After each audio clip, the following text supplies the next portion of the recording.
Okay, so today's webinar is on measuring progress with the 10 steps. And as I mentioned briefly in our introduction, there's going to be a very short introduction from myself, Claire Collins. I'm Membership Manager at Wise, and I'm just going to give you a summary of the 10 steps results and the themes that came out of our meeting in October. We're then going to be hearing from Zoe Madams from Mace, and she's going to be talking about how Mace share good practice within the company and how they've been using the 10 steps.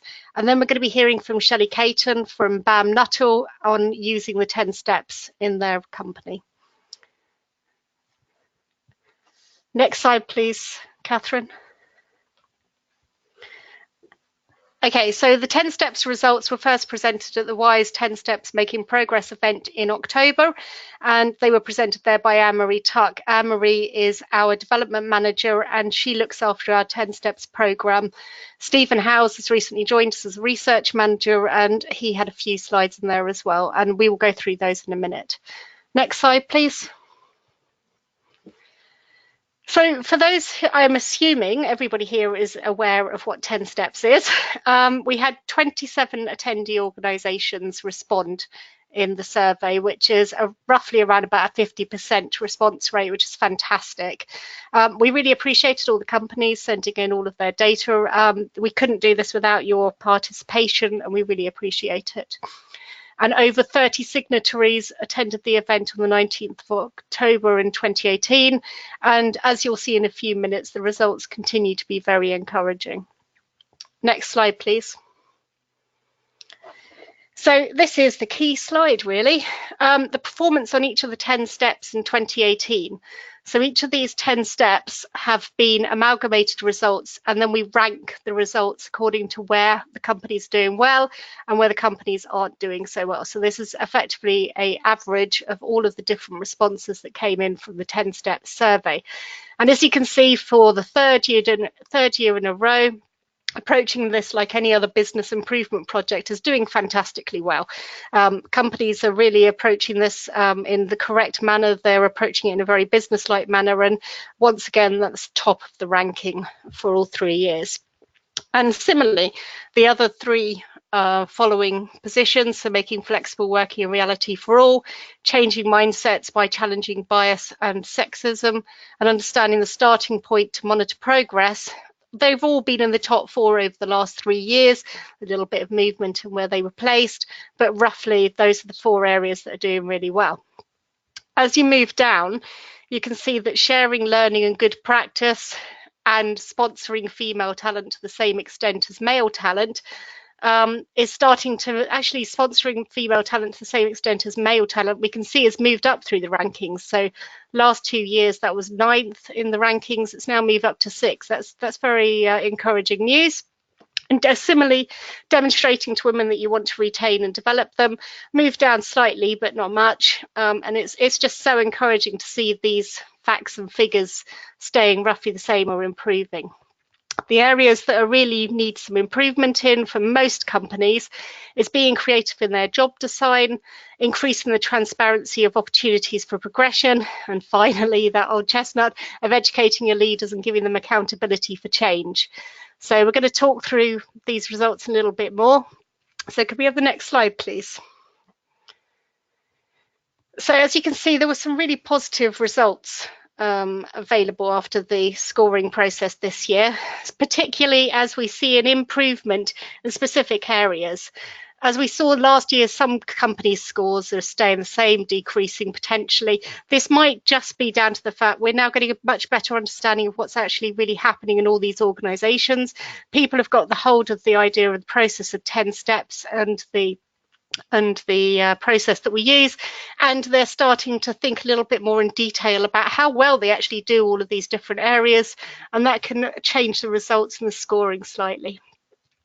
Where organisations have compiled scores from multiple employee responses, and we're going to see a little bit about that later in one of the other presentations, those scores can be lower than most derived from just one manager completing the diagnostic. And I think that's going to be talked about in sufficient detail later on, so I'm not going to talk about it much here, but it's just really encouraging that people are starting to get other employees within the organisation involved and asking for a response from more and more people in the organisation rather than just assuming one person is aware of what's going on.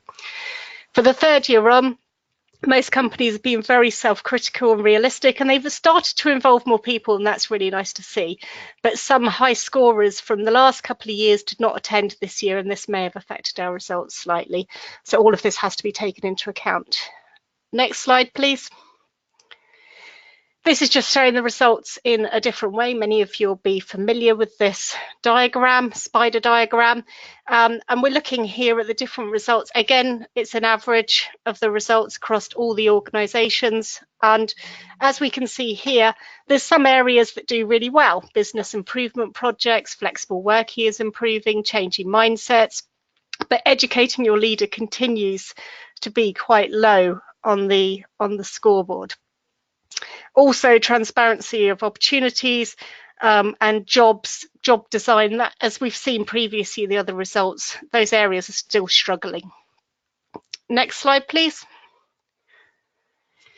So this is quite an interesting slide. We're looking at those particular areas that could do with some improvement. So has there been any improvement in do leaders understand and articulate the business case for D&I? Well, actually, there has been a slight improvement. Compared to 2017, it was 70% understood and articulated that business case. There's been an improvement this year to 76%. Similarly, more and more people are being trained on unconscious bias. But there's been actually in some areas drops. So do leaders have performance targets related to D&I? It's a bit of a controversial area. Some organisations don't like to put performance targets specifically against D&I because it's a difficult area to measure and to balance against. So there's this kind of this more detail and more thought going into all of these different results, and we've got to take that into account when we look at the results that are being reported across the organisations. Do leaders act as mentors and sponsors? Yes, they're still acting as leaders and sponsors, could be better, about 70%. And do they lead by example to raise the profile of diversity issues? There seems to have been a drop there. So these different areas give some indication as to the points of view that we could work on, areas that companies can improve on, and it's just another way of looking at the results that have come out of this survey and thinking in a little bit more detail about the results. Next slide, please. So I just wanted to talk here about some of the different business cases and information that's available on the WISE website. So if you're not aware, WISE has a business case for diversity, and it's an extremely valuable document. It's updated regularly with more information. It's effectively thought leadership, and it's an excellent way of getting the business case for gender diversity across to leaders who may struggle to understand why it's important for a business to have diversity and inclusion, and for them to think about gender balance in companies. So I would highly recommend that if you haven't looked at our business case, please do go online to the website, and the link is at the bottom there, and you can always click onto that link and go and have a look at it at a later date and in your own time. So a lot of information there, and I'd strongly suggest anybody interested in trying to re-educate leaders or trying to make the case for gender diversity can go and have a look at that paper. Next slide, please. 10 steps clickable. In case you weren't aware, the 10 steps part of our website, and there's another link below. The 10 steps part of the website is a clickable resource where you can actually go into the website, and each of those different petals can be clicked on, as you can see in the middle icon, and then it will take you through to specific resources to do with that particular area of 10 steps. So it might be a case of linking you through to previous webinars, linking you through to the business case, linking you through to training, linking you through to best practice. All of these different results and information are available on our website, and again, I strongly recommend that anybody who's interested in trying to find out more about 10 steps and trying to find out a little bit more best practice, go on and have a look at our website in that case. Next slide, please. mostly covering what I've just said. There's previous webinars, knowledge sharing, best practice papers, training and workshops, all available on the 10 Steps workshop, 10 Steps pages. Next slide, please. So we're always on the lookout for more data, as you can tell. There's been a lot of responses to, a few responses to the Women in STEM roles data received so far. We are looking for more data, but we do have some emerging trends coming out from the data we have got. Has been limited responses to date, so please don't take this as any final data results, but it's just worth telling you and giving you a little bit of a glimpse into some of the results that are coming through and some of the information that WISE is working on and sort of looking at in the future. So can we move on to the next slide, please? So this just gives you just a little bit of a snapshot, really. How is female employment changing? What's the averages from just some of the responses that we've had? Well, we can see that actually there's a good proportion of total number of employees who are female, 23%. But when you start to look at the STEM roles, that significantly drops, which I suspect none of us are particularly surprised by. When you then look again at senior management roles, in females and senior management roles, again, drop to 14%, and then a total drop down to about 8% of STEM-related employees in senior management roles who are female. So it's probably information that a lot of us were thinking was there, but this is real data, this is real results, this is real companies giving us their results. And it's a really crucial resource for being able to provide the business case to your leaders and try and convince them these changes need to happen. So we'll keep you updated on our research into this area, but if you would like to take part and send in some results for that research, then I'll give you the contact details at the end. But we've got Anne-Marie as our, as I mentioned, development manager working on 10 steps. She'd be very happy to hear from anybody who'd like to take part in that research. Next slide, please. And again, 10 Steps is continually developing as a resource. We have the new clickable website and we're constantly adding new resources to that. All of you are members, and so I'm sure you're aware that you need to log on to the website before you go in to look at 10 Steps, and because obviously we have to restrict it to 10 step signatories. So please do make sure that you've logged in, and if you can't log into the website or you find you're having issues, contact your membership manager and find out how you can get into the website, because these new resources being added all the time. We're going to put this webinar on there, there's best practices going on there, lots of information, so please do go and have a look at the website if you haven't done that recently. Online benchmarking is going to be coming soon, which I'm sure you're all going to be very happy about. Probably a bit of a pain having to keep filling in all of these Excel spreadsheets. New best practices and case studies, as I say, are constantly being updated. New information is going online, so please do go and have a look. 10 steps for SMEs and 10 steps for academic institutions. We are continuing to work on those. If you're interested in getting involved with that, please do contact us. And as always, personalised 10 steps workshops are available, and you can work with a senior member of our WISE team, to help build individual action plans. So if you haven't booked your 10 steps workshop or you're interested in having one, then please do contact us. Okay, next slide, please.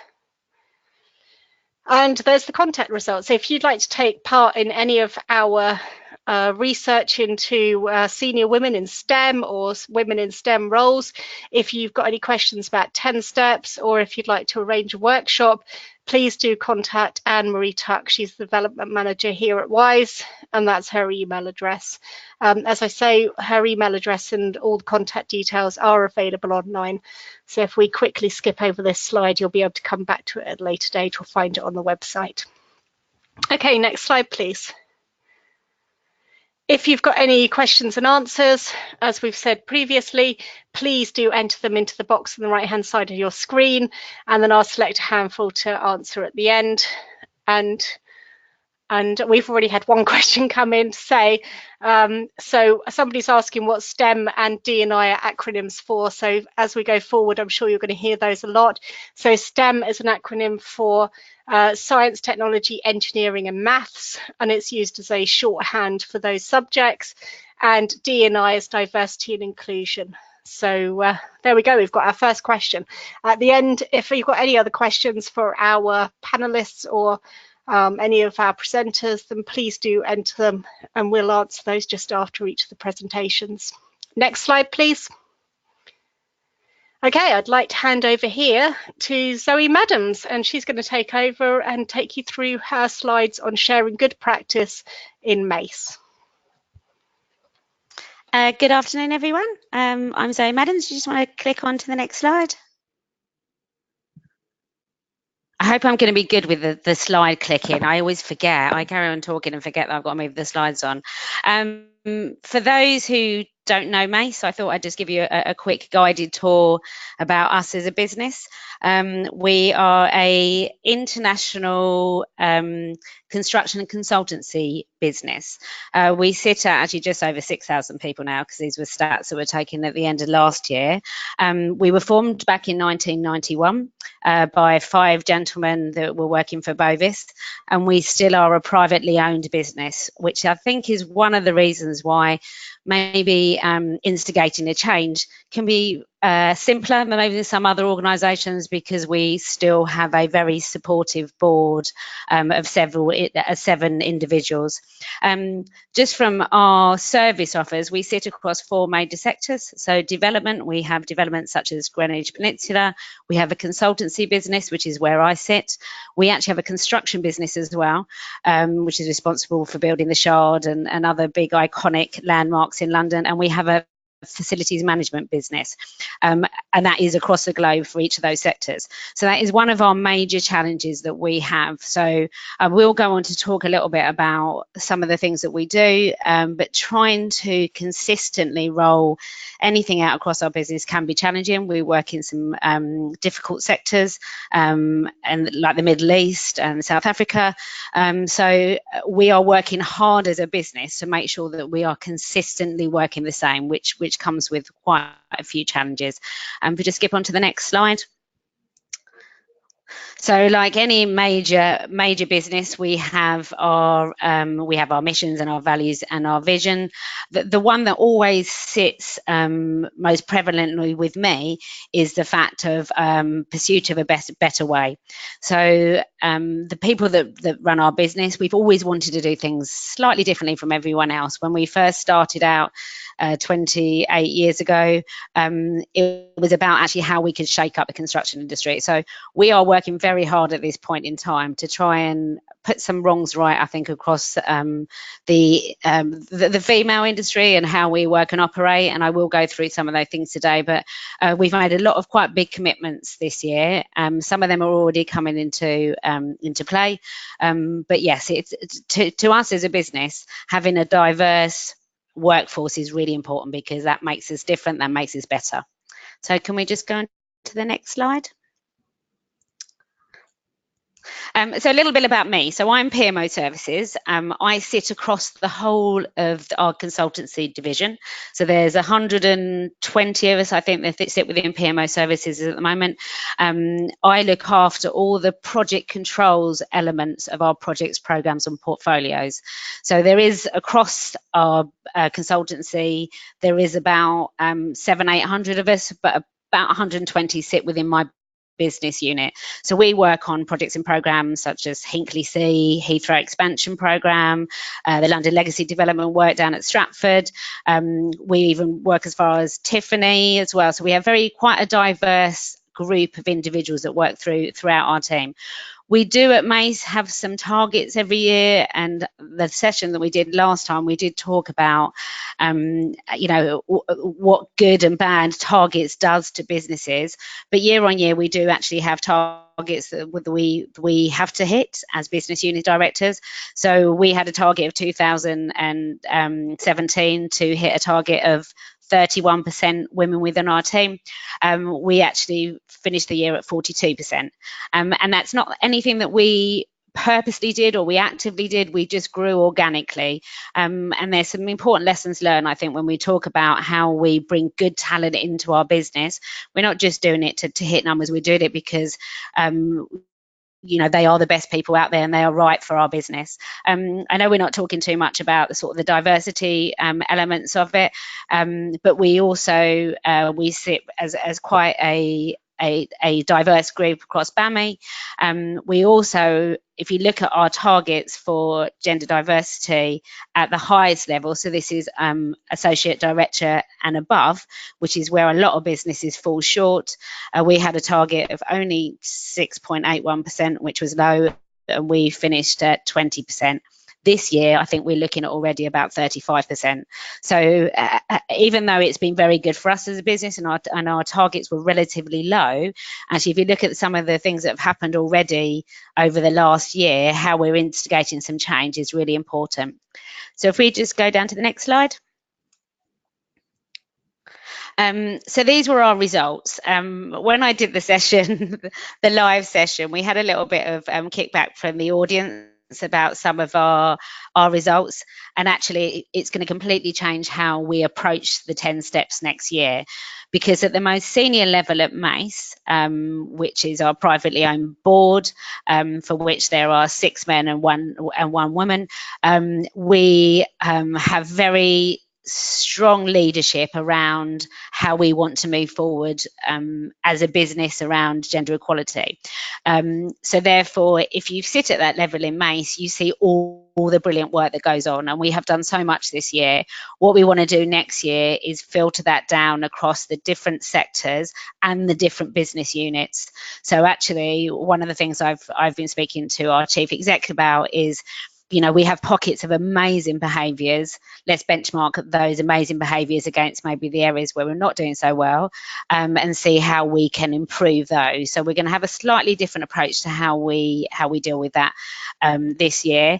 I think next year. One of the things that's really changed us as a business, and I think changed industry, is the fact that we had the gender pay gap report, for which we at Mace didn't fare very well. I think we'd always felt as a business that we were the best of a bad lot.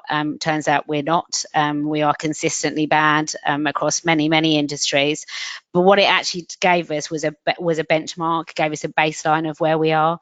And I think it's important. I mean, I'm in project control, so if we're doing any kind of project or any kind of change program, you actually have to look at where you are and where you want to get to. There are some real positives around how we've approached 2018 and going on to 2019. So educate our leaders. I will talk a little bit about some of the not just the unconscious bias elements of what we're doing, but some other training and ways of working that we're starting to roll out. Flexible working has definitely become the norm in Mace. I personally have had 3 or 4 women come back off maternity leave that have asked for flexible working, and actually as a business we are really starting to support that. We've got a very good process in which we go through to have it agreed, but every person that's asked for flexible working within our business has been granted it so far. Retain and develop, not just from a female perspective, but us as a business, we have a 2022 strategy which covers 4 key areas. One of those areas is retain and develop, and we are looking at reducing our targets to 10% retention. So we are looking at it overall, but I am personally with the Inclusion Steering Group, which is one of the boards that I sit on, looking at how we improve our retention across our female staff, and business improvement projects. I'll talk more about those as I go through, because we've got a few things that we've got in the pipeline. Can we just go to the next slide? So one of the things that we did 3 years ago was set out our Women in the Future programme. So the first time that we rolled it out, it came with a little bit of mixed response. I was initially on the Women of the Future programme back in 2016. And even though I knew it was really important, I wasn't 100% sure how we were rolling it out. There was such a big agenda that was set out for us. But I think we're now starting the next cohort. Actually, there's a slide a little bit further on that I actually talk about the stats. But actually, it's all about how we sponsor the women in our business, and it's now I see how important that framework was. And I've spoken to some other businesses recently, and they said, you know, we're just starting this whole journey. What should we do? And actually, ironically, now I go back, because 2016, I didn't feel that maybe it was the only thing that we should be doing. It's a really good starting point. So if we just quickly go to the next slide. And the reason why it's an important starting block is actually 56% of all the women that participated in that Women in the Future program have been promoted since. So the program itself is very much about sponsoring your own internal talent, looking at your own brand, looking at the opportunities, and and how you work within MACE. So it's a year-long program. With I think, just because one of my girls is sitting outside, she could tell me, we take 1 or 2 days a month, and there's lots of different learning modules that we go through, and we actually treat it like a proper qualification, where at the end of it you get a certificate and stuff, and it's very well attended and it's very well supported. So if we just click onto the next slide. Probably do this in slightly the wrong order, which made it a little bit more challenging. So the first program we had 54 women. That was back in 2016. The second cohort that we had 30 women from the UK, but then we expanded it across the international business.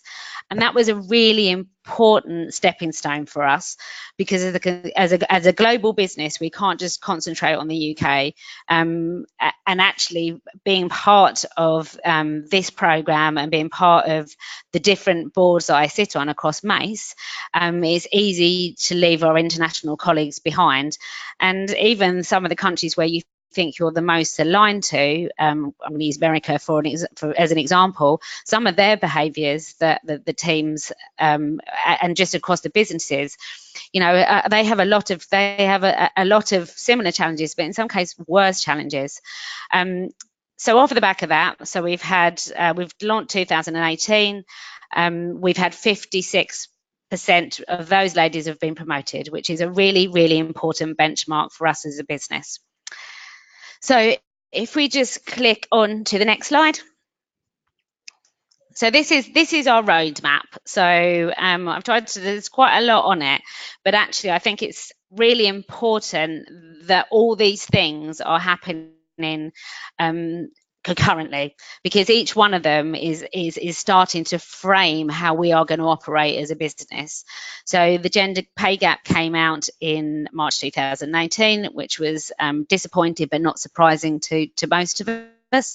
Off the back of that, we started the inclusion board. That was actually already underway. It wasn't just the gender pay gap that kicked that off. I think what that allowed us to do, though, is give us probably more clout than we maybe would have had before. So rather than us spending years and years trying to instigate some of the frameworks and some of the training that was required, it's actually gave us probably a little bit more funding off the back of that, which has allowed us to move much quicker. So the inclusion strategy was agreed. So for us, it doesn't just include our female resources, it's completely across the board. We've done a lot around LGBT this year. Our chief executive marched with us at Pride, which was a very important benchmark, I think, for our community here.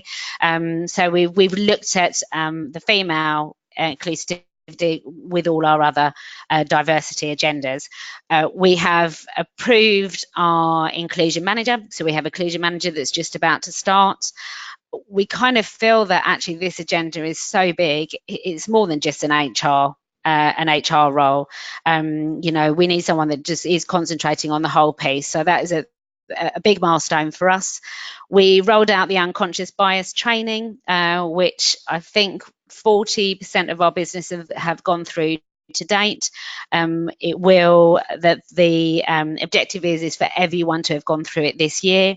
I did actually, when we did the session last time, one of the ladies that attended, she said actually the online training is probably not the best way to do it. And I found out since then that the training is online. I thought actually we were having classroom training. But off of the back of that comment, what we're actually going to do is we're going to follow up with some classroom training as part of our health and safety. So everyone in Mace has to do health and safety training. So actually we're going to follow up and we're going to include some of that unconscious bias training within some of our classroom training modules. So a very important milestone, which I didn't get to talk about at the last session, is our behavioural framework that has just been launched, for which inclusion and diversity sits within that framework. So our board has set out a 24 behaviours that everyone in Mace has to sign up to. So it's just come down to the sort of the first level board directors to roll out across our business, but they are very stringent behaviours. For me, it's a little bit like the difference between right and wrong, but it's quite clearly set out how our board and how Mace is expecting us to behave.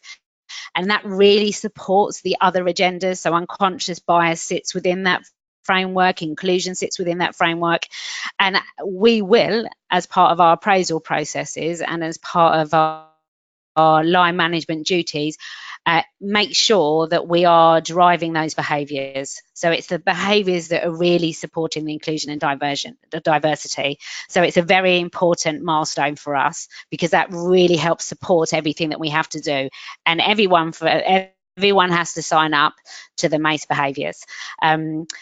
Another big part, and I'm going to talk about it in a little bit more detail, bespoke vacancy training.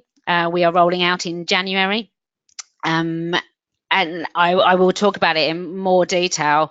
But I think one of the things that's come as a real surprise to Mace, we have our own recruitment business called Mace People, who support us, and actually some of the content, some of the things they look at has come as a real surprise to them as a business. So that gets launched in January. We have the third cohort for Women of the Future. Oh, sorry, I did say it was the end of the year. Well, the Mace conscious bias training to be complete, but it's March. So that is our roadmap. I will talk a little bit more, if we go to the next slide, about the fact we've really started to see some changes already as part of that roadmap. So we did touch on it earlier about the fact around our recruitment.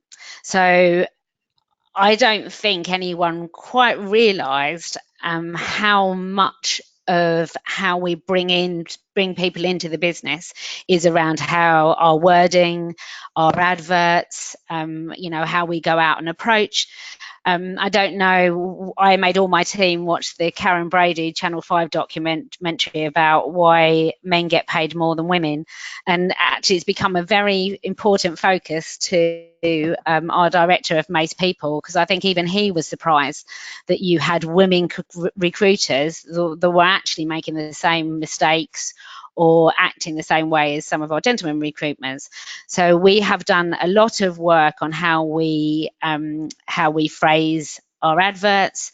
The biggest change that we have, and I will talk about it in a second, is about the fact that every single role that comes up in Mace now has to be internally and externally marketed, which we actually never had before. So I think there was a culture maybe where you could promote people into roles, or you could maybe even potentially design roles around people that you wanted to promote. That doesn't happen anymore. So every single role that we have has to go out and an external and an internal vacancy list. And it really has started to make a difference.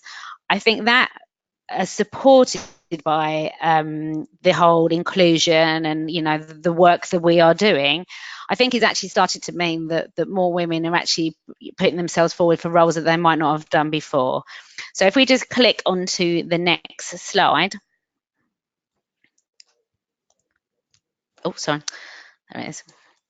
So yes, if you look at us as a business, so we have been tracking for some time where we sit in the ratio of men to women.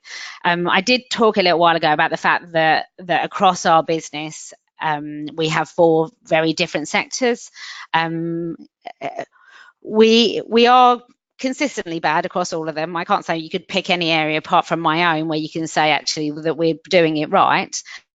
But we will always judge ourselves as a business. But for a company that sits over so many different sectors, it is that there are some quite apparent differences across those sectors, and we are going to be working much harder.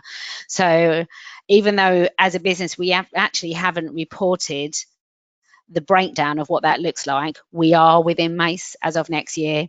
So it is going to be about not so much calling out the bad behaviours, but trying to look at the areas where we've got really good behaviours and trying to take some lessons learned from that. So if you look at where we were in the third quarter of 2017, we sat at 28.91%. At the end of quarter 2 of 2018, we sat at 30.26. So a 1.35% improvement. I've had some quite heated debates around the fact that we should be setting out a 10-year framework, and we should be saying actually in the next 10 years we would have vastly improved how we operate. I think it's a difficult one because we don't want to be hitting targets, but already organically we've made such a difference. And actually it would only take 7.5 years to make a 10% improvement, which is something that me and the other business unit directors would be incredibly proud of. So apologies, we will keep on tracking it. It's important that we do. I honestly do think the way we are going with the behavioural frameworks and the unconscious bias behaviour training, that will incrementally go up over the next couple of years. It will be very interesting as well to look at the 10 steps when we start to push it out to each of the different business units and areas, where we really need to work. So that'll be another important benchmark for us next year. Can we just go to the next slide?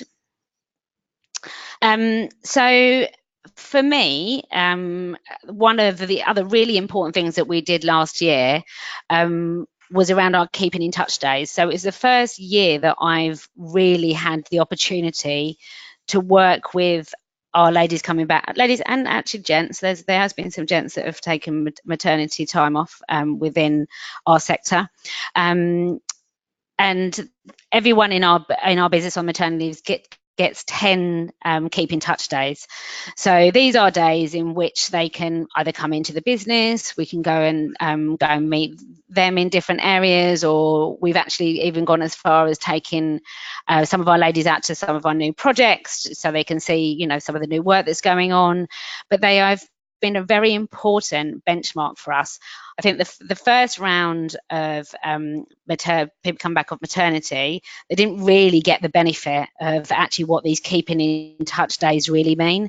But we've worked really hard with 3 ladies this year to make sure that when they've come back, they know what's going on. We've discussed all the opportunities with them, and they've had very, very good experiences. So off the back of that, at the last Inclusion Steering Group, which I sat on 2 weeks ago, we are going to survey every person that's come back off maternity leave. We're going to ask them about what their experiences were like and look at how we how we take the best and worst of what's been done. The other thing that we are going to do this year is we are going to launch the Returners Programme, which is a WISE 2-day event, which talks about how sort of sets out the parameters of how returners come back to work. So I think we've picked 4 or 5 people in January. They're going to come back and go through that program. Just one thing that actually I forgot as I was going through, due to the fact that we are doing the diversity, the unconscious bias training online, we're also going to look at survey is probably the wrong word, but look how if that has made a difference across our business. So we are going to sit down and go through about 20% of the people that have gone through the unconscious bias training to make sure that they've got the right messages out of it. I think if we'd had the opportunity now, we probably would have gone back and made it purely class-based training, but we are going to go back and just check that the message has hit home with everyone. So I think that's me done. I don't know if I'm going to answer questions now or at the end. Okay, so I thought that what we'd do is we'd answer a few questions now, if that's okay. So thank you very much, Zoe. Really appreciate your going through all of those slides. There's been quite a few questions come in, actually, so that's fantastic. I was dead. You know what? I was dead on 25 minutes as well. I was really proud of myself. You've done fantastically well. I'm very proud. Okay, so first question, I'll select them carefully, don't worry. Okay, no, there was an awful lot of interest in your Women of the Future programme, and there was people have been asking quite a few questions, actually. How do you select the people for that programme, and do you have people that don't get through, or is it somebody puts them forward for those roles? Do you know what I was meant to cover that in my slide. So every business unit across Mace, I think as a business, I think we have over 200 different business units. So everyone has to put candidates forward. So different business units put different people forward for the program, and then we have a board that goes through and selects them. So there is a selection process. The line manager and the business unit director have to support that. So they will write a they will support that, and they write a supporting application for each of those people to go forward, and then there is a board that goes through and selects those people. Okay, brilliant. That's clarified that. Out of interest, is there a limit to the number of people that you would offer a place to each year, or is it a case of you see some really good applicants and you decide to offer the number of places depending on the quality of the applicants that you have?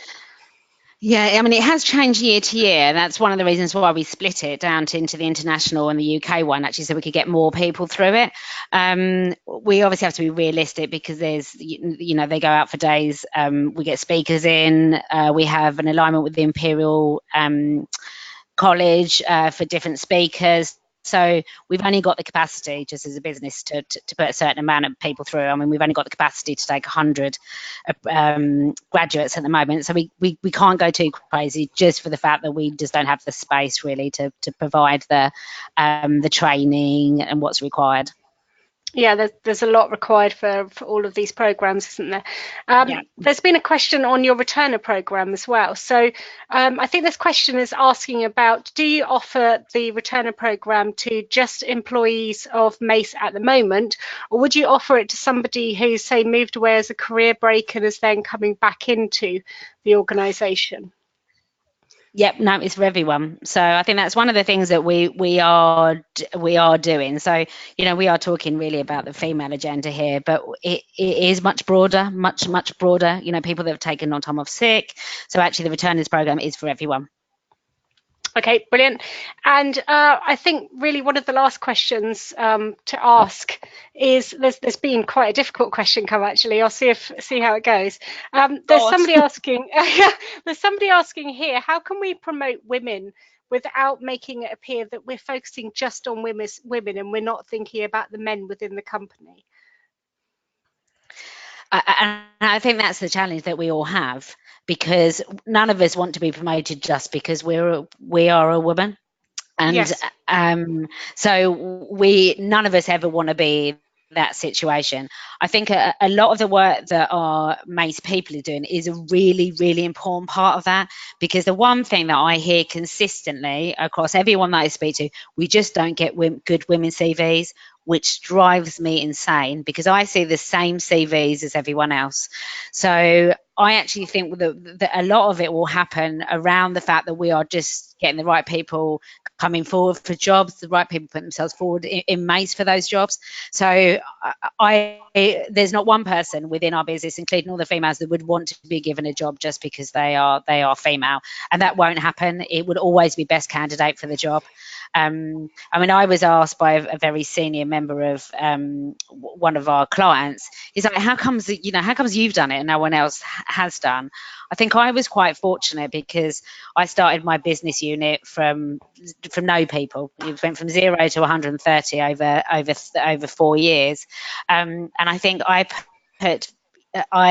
got the opportunity to bring good women into the business I'd worked with in the last 20 years. So actually, I was always at a pretty good footing, because I got to start my business unit from nothing. It's going to take some time, I think, for the balance to shift, but it will happen in time. I think the more people we get in senior women roles, the more the balance, it will just start to tip the balance over, hopefully. Yeah. And getting the buy-in of men as well, I assume, and getting them to support all of these. I feel privileged to a certain extent. I mean, obviously this is recorded, so I don't really want the men that own this business to hear this, but I do feel privileged. The fact that they are so supportive of this, of this agenda. They find it as unfair as we do, and it's not always the case. I think in other businesses we are very well supported, which is a good place to be. Brilliant. Thank you so much for your presentation, and it's been fantastic having you here, and we really appreciate it. So I'm sure you'll hang on till the end in case we've got any other final questions, and we can always pass questions on to Zoe if you've got any questions that you think of at a later stage. She's quite happy to answer those. Thank you. So I think without further ado, we'll move on to our next presentation. And this presentation is Shelley Caton, and she's the head of culture and diversity at BAM Nuttall. And I'm going to hand over to her. So continue to put your questions in, and we'll take those at the end. Thank you, Claire. Welcome, everybody. As Claire just mentioned, I'm Shelley Caton, head of culture and diversity at BAM Nuttall. If you don't know who BAM Nuttall are, well, we're a civil engineering company, part of the Royal BAM Group, who are based in Holland, and we're really the UK infrastructure arm of the civils arm of that business.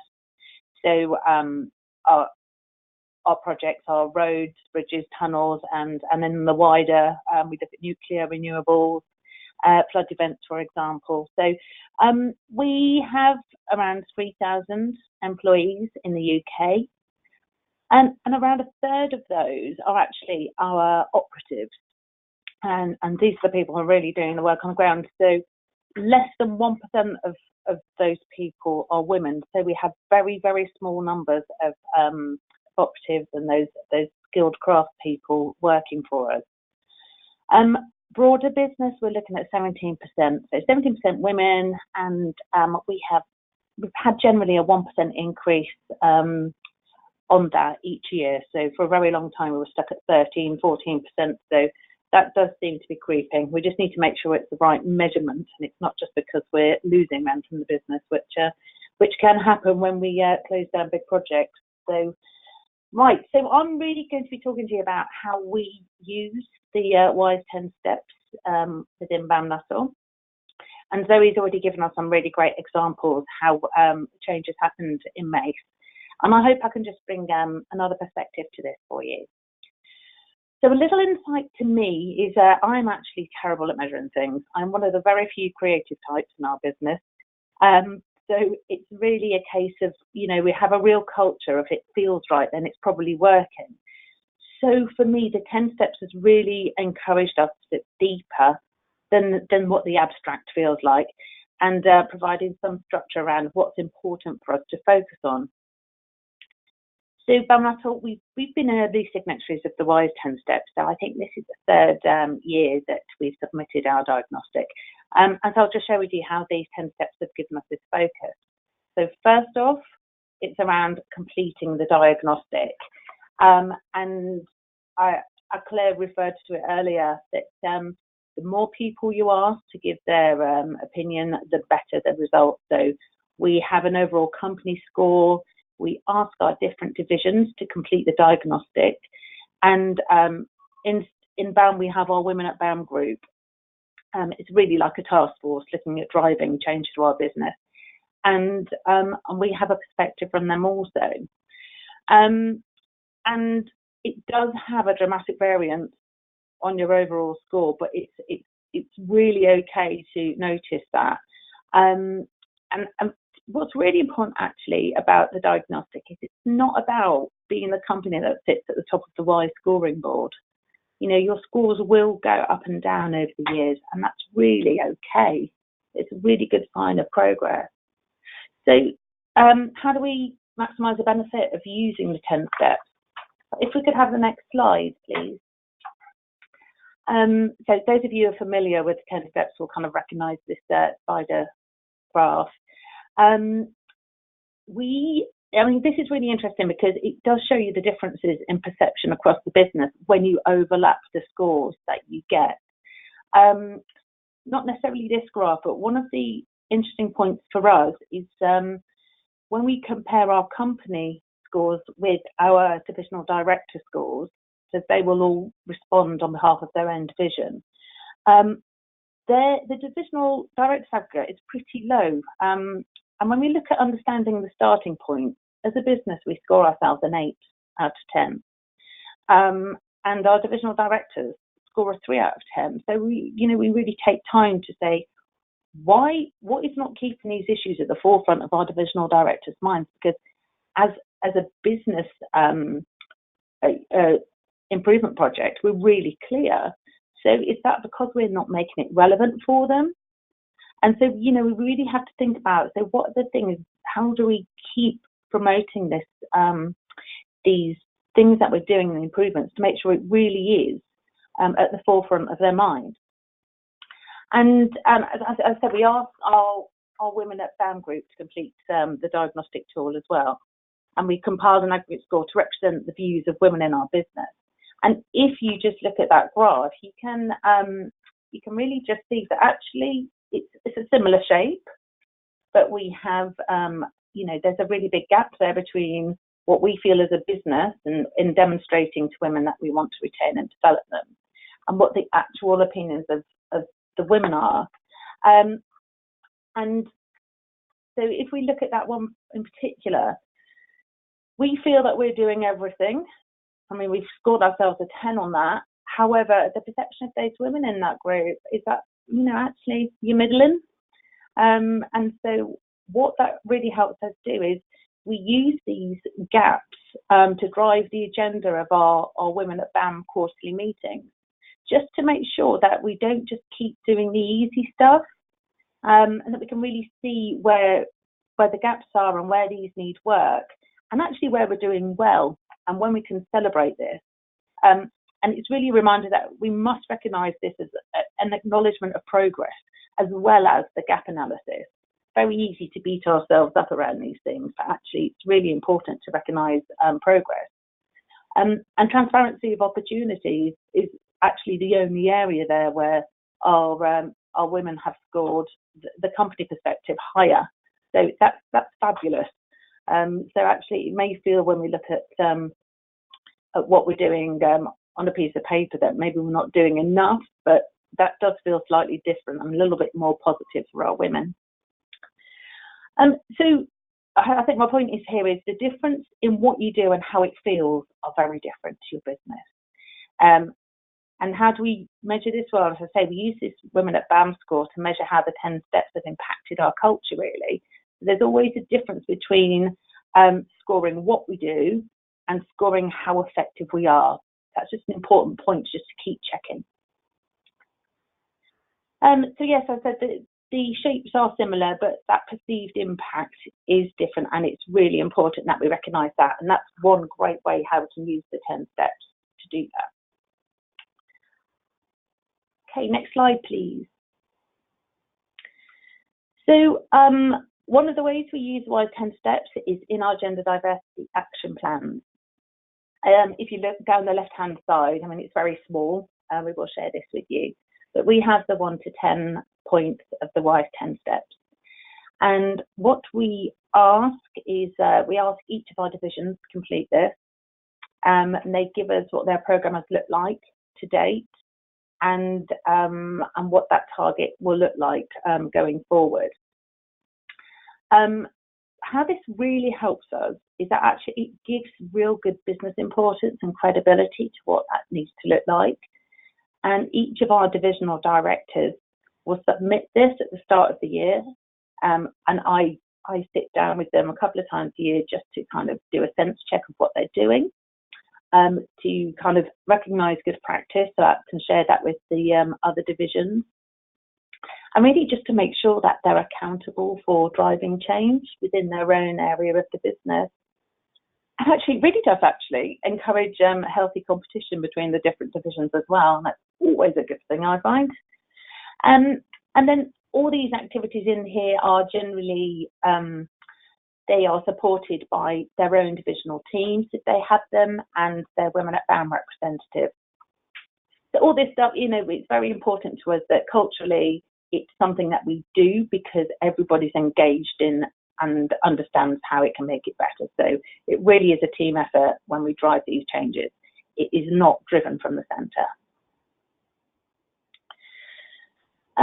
Should mention as well, there is a KPI for each of our divisions on their gender split.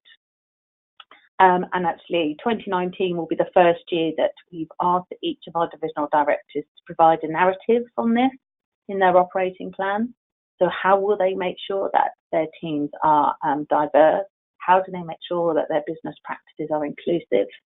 And how will they make sure that, you know, we have senior representation for women?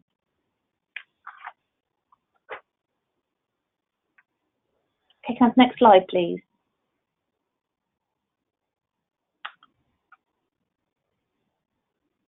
Very lovely, thank you. So there's these 4 other areas where really the WISE 10 steps can help. And if we look at broader diversity, the steps really can be transferred over to any area of diversity and kind of inclusion sense.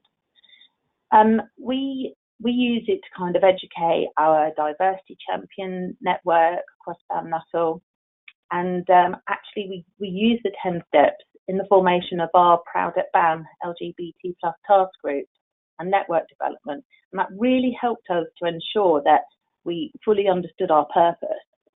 So I think you'll find there's a lot of cross-business benefit from following the WISE 10 steps, and it's not just about gender diversity.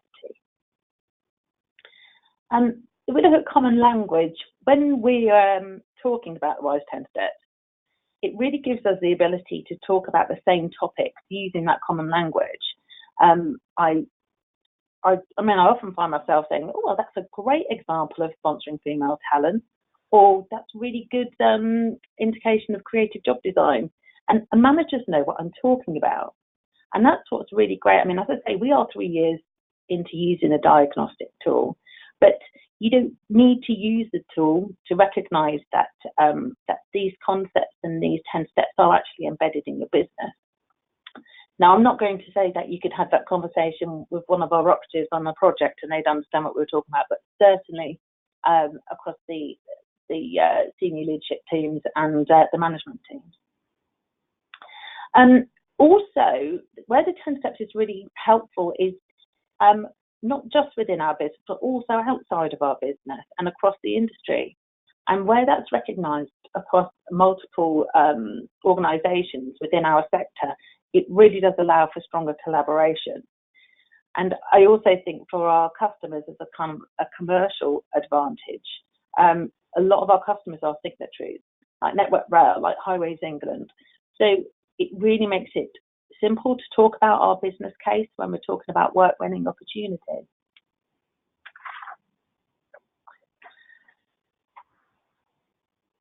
Okay, so within BAM Nuttall, so the accountability from leadership and the Women at BAM Group and our culture and diversity team strategic vision really means that the business is united on the WISE 10 steps and its aims. And it really does come across as common language. So with scoring, really important to recognise that low scores give us validation too. So for BAM Nuttall, our bottom scores in 2018, actually, scores don't really matter, but what's really important about this piece is having the conversations and the reflections. So our bottom scores were, I completely missed the piece of paper that it had on, were around increased transparency of opportunity and being creative in job design. So yeah, so if there's being creative in job design scored as a 3, and increasing transparency of opportunities scored as a 6. So if there's anybody listening who's got some great insight into how to be more creative in job design, then give me a call. But as I say, you know, it's really important. So how we use that now is when we are talking about what, it kind of gives us that focus on priority. And so we really need to know, we know that really needs to be a focus for us in 2019 and going forward. And what it does as well, it gives it real credibility in the business when we're looking at working on these things and those initiatives that follow that. So it also really helps across the divisions. I said about creating competition. Focusing on why one division may score lower than another really helps us to share that best practice and maintain the high scores within the divisions. So, you know, culturally, we know that so job design and transparency of opportunity have also lower scores in other surveys we do in the business. So we have a group-led pulse check, which is run monthly. And in our operating plan of 2019, we've committed to improvements in these areas, and they align with our WISE scores. So it's great that you can really drive that change, and actually, you know, you'll find that lower scores have relevance elsewhere in your business. So it's not just around that gender diversity piece, but actually it's really important that we combine all our initiatives so that they do have more relevance within our own businesses. And then continuity. So this is a big one. So we score ourselves once a year for WISE, and don't assume that something is fixed. If you've got a good score, don't assume that it's always going to be a big score, because we have evidence that thinking it's okay and assessing it are two different things. It is continuous and it does need to be monitored. So I'll give you an example for me. So for the past 2 years or so, I've been really looking at maternity very closely. We've not had a problem. We have had no maternity leavers, and that's fantastic. Then all of a sudden, last month, one of our HR advisors came up to me and said, we've had 2 resignations from maternity returners. And I'm like, what have we done wrong? And I'm sure, you know, there's nothing that we're doing, but it's really important that you don't lose sight of that. Maybe we did take our eye off the ball with maternity returners, thinking that we'd got it sorted. So, as I say, it's really important that we just don't lose that, and actually we don't start doing things that have a negative impact on our gender diversity plans in the business. So there's been certain things that happen internally around how we manage our central costs, for example, and how that may have a significant impact on how we return women into our business. So we're constantly thinking about that impact of business decisions on our gender diversity, and indeed our broader diversity. So WISE 10 Steps allows for a real central benchmarking tool to return to over time, and it's really useful as a first step to diagnose the maturity of your current gender diversity programs, but then equally it's really useful going forward to create your action plans. So that's really how we use the 10 Steps diagnostic. And I was also asked to share just a a couple of the 10 steps and what we're doing. So one of the really important things I'd like to get across to everybody is in the sharing and learning step, you know, I think everyone thinks that everyone else is miles ahead of us. But actually, when you take the time to talk, you time and effort to talk about what you're doing in your business, the response is generally amazing. So Steve Fox, our CEO, recently spoke at a Highways England inclusion event with his reverse mentor, Arosha. And off the back of that, I have had so many requests for support, advice, how did we start it, what are we doing next? And that's really great to know that, you know, what we're doing and what we're doing, talking about what we're doing, really does benefit our peers. And equally, I have to stress that we wouldn't have got to the place that we are without the influence of our peers as well. And it seems that particularly in civils, we seem to have a number of task and steering groups. So it's always really good to get involved and work collaboratively to strengthen your own sector. And the other area is around flexible working, and it's really promising that Zoe's also seeing this in Mace as well. So traditionally, the engineering sector, very long hours, working away from home. So for us, flexible working or agile working is really important. And we have a policy that all applications will be approved.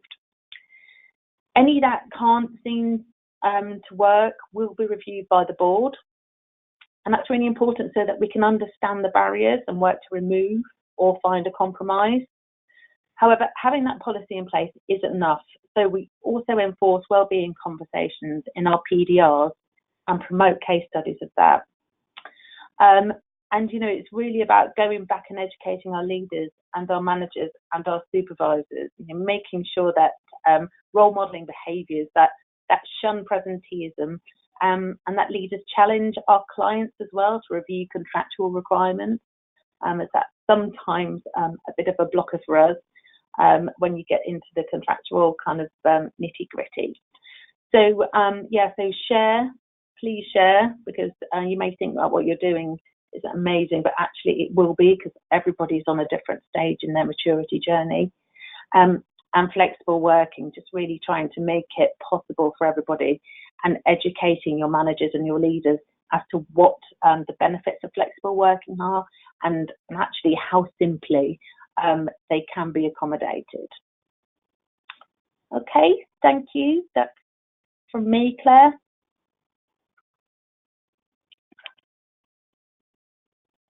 Thank you. Thank you so much, Shelley. That's been a fantastic presentation again. We have had quite a few questions come in again, so, okay. So I'm afraid it's your turn to have all the questions now.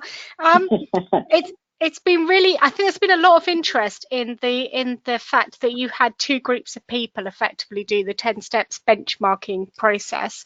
And there's been some questions around who initiated the multiple groups of people taking up those that benchmarking, and is this something new, or is this something you've done previously that you found worked well, or what was the reason behind having multiple groups take part in the benchmarking? Okay, so when we did the first year, we did it by ourselves, and then within that year, it was I imagine it was Steve who wanted to try and put KPIs against the gender split within our division. So I went to one of our senior management meetings and introduced 10 steps to them and asked them all to do their own diagnostic. So we did that, and I think it was quite surprising to see how disparate the scores were between the different regions, how somebody thought that you know, because they did something meant that they scored the highest score and other people were challenging. It's actually prompted quite interesting discussion in that room. So off the back of that, that's when we then took that to our Women at BAM group and asked them to do the same. And then we started making, you know, when we provided the aggregate scores, and then start to kind of measure the difference really, rather than the highest and the lowest scores. That's actually a really interesting point. One of the other questions that came in was, did you discuss these differences internally? So now that you've got these two similar but different in various areas results, did you discuss those differences internally, and what actions have you planned to come out of that? Is there anything that you're going to be doing, or anything you plan to do with that difference? So yeah, absolutely. So when we have our Women at BAM meetings, our agenda is actually based on the 10 steps.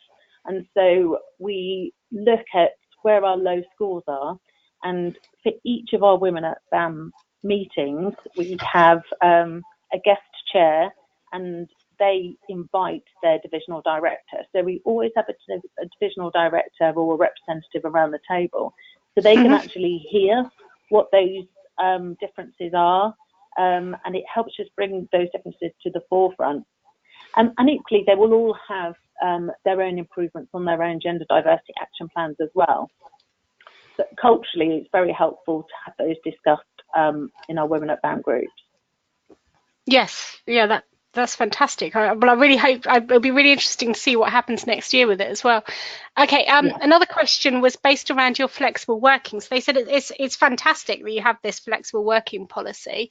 How do you get managers to buy into the flexible working policy while still delivering their targets? It's a perennial question, really, isn't it? But how do you get the buy-in of managers with your policy that all flexible working is approved?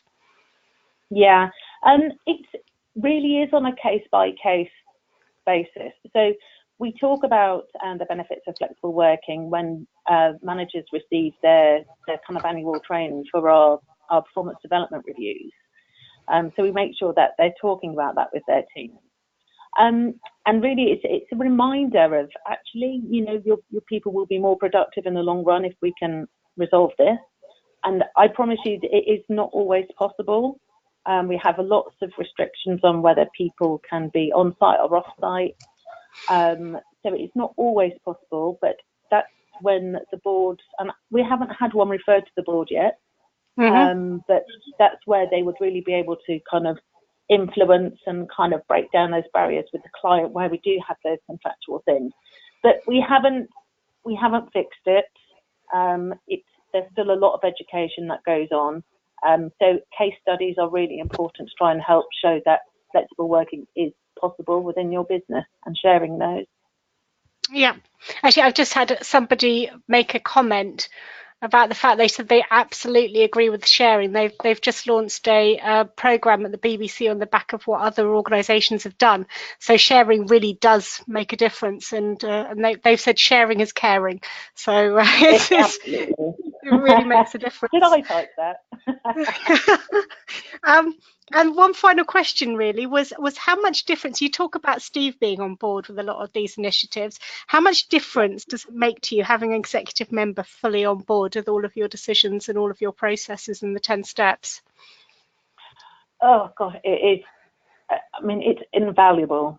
It really is invaluable. And not only do we have Steve, who is such a huge advocate and visible actually within our industry, talking about gender diversity and needs, we also have a people and culture director, Alistair, who without him, a lot of this stuff would not be given the business priority that it needs. So he sits directly on our executive board, and his focus is around the people and the culture of our business. So it really does help us drive these things, and actually has credibility. And I think giving somebody within the business that responsibility means that the other directors, all our divisional directors sit a level below Alistair. So, he really is a senior member of the team, and can actually ask for the evidence from them that they are actually doing something. Yes, yeah, I can only say to everyone that it's like you say, it's so invaluable having somebody who takes on board all these processes and supports you at every step of the way. So yeah, fantastic to hear that you've got that support and that you're moving forward. Thank you. Okay, thank you so much for your presentation, both to you and to Zoe. I think we've all learned a lot this afternoon. I think there's another slide, isn't there, Catherine? So if you wouldn't mind moving on to that next one. This is just a bit of a plug for forthcoming events coming up in WISE. So we have our next event, our next knowledge sharing event is a networking meeting that's going to be held down here in Bracknell. I live in Reading, so it's down here. And that's going to be increasing IP and innovation opportunities for women in research. So we're looking at how can you improve the number of women in research and what can companies do. And we're going to be hearing from 4 fantastic speakers on that subject. So that registration is open now, so please do go online and register for that event. Open to all members from core level upwards. Then in February, we're going to have another webinar on the new People Like Me program. So we've got a new improved People Like Me program, outreach program coming out. And that's going to be, it's data still to be confirmed, but we're going to be having that in February. And finally, a bit of a plug for the WISE conference coming up in May. So it's a save the date, please, for the 14th of May. And that's going to be held in the IET in London. So please do keep an eye out for the conference and think about coming to that. It's an excellent event for companies to come along to, and for all of our affiliate members to come along to as well. So we get a lot of networking, a lot of people all talking at that event. Finally, just to say that the webinar will be shortly available online. We have recorded it and it will be online very shortly in our 10 steps area. The full 10 steps making progress report, there's quite a thick document heading your way, has been released as well. Sorry, hasn't been released, but will be released shortly. So that should be coming your way as well. And finally, I just want to say thank you so much to all our speakers, to Zoe and to Shelley, and thank you very much to Catherine for behind the scenes. And we look forward to seeing you at our next WISE events. So thank you very much.